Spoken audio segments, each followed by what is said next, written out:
తన జీవితం అంతా కూడా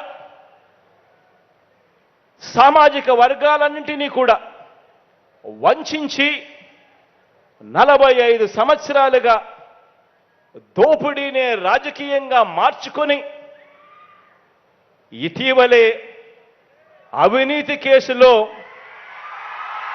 సాక్ష్యాలు ఆధారాలతో అరెస్ట్ అయిన ఒక మహానుభావుడు గురించి 4 మాటలు చెప్తాను. ఒక 4 మాటలు చెప్తాను. ఆలోచన చేయమని మిమ్మల్ని అందరినీ కూడా కోరుతాను. దురదృష్టం ఏమిటి అనంటే ఎన్ని దొంగతనాలు చేసినా ఎంతటి దోపిడీ చేసినా ఎన్ని వెన్నుపోట్లు పొడిచినా చంద్రబాబు నాయుడు అనే వ్యక్తిని రక్షించుకునేందుకు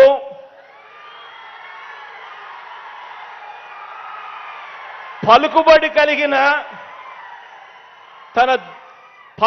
కలిగిన తన దొంగల ముఠా సభ్యులు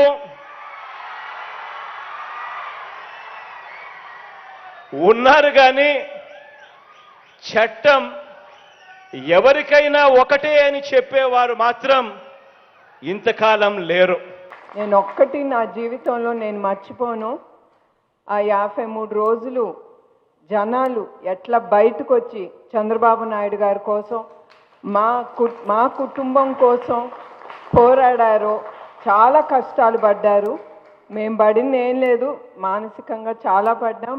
కానీ వాళ్ళు రోడ్ల మీదకి వచ్చి కేసులు కానీ తన్నించుకుని కానీ ఆడవాళ్ళు ఏంటి ముందల మన స్పెషల్ కృతజ్ఞతలు మహిళలకి, వాళ్ళకి జోహార్ అండి. వాళ్ళు నేను ఎప్పుడు వాళ్ళందరినీ నేను మర్చిపోను. నా జీవితాంతం అందరూ నాకు ఎప్పుడు నా మనసులో ఉండిపోతారండి. Thank you very much. Thank you all once again అండి. ఏంటండి? Yeah, that's what all over the ఇతర వరల్డ్లో నుంచి కూడా అందరూ ఉంచున్నారు మా కుటుంబం కోసం. నా కుటుంబం కంటే కూడా చంద్రబాబు నాయుడు గారి కోసం వాళ్ళు మర్చిపోలేదు. ఇస్తారో వాళ్ళ జీవితాలకి, వాళ్ళ ఫ్యూచర్కి కూడా. థ్యాంక్ యూ అండి. Thanks a lot.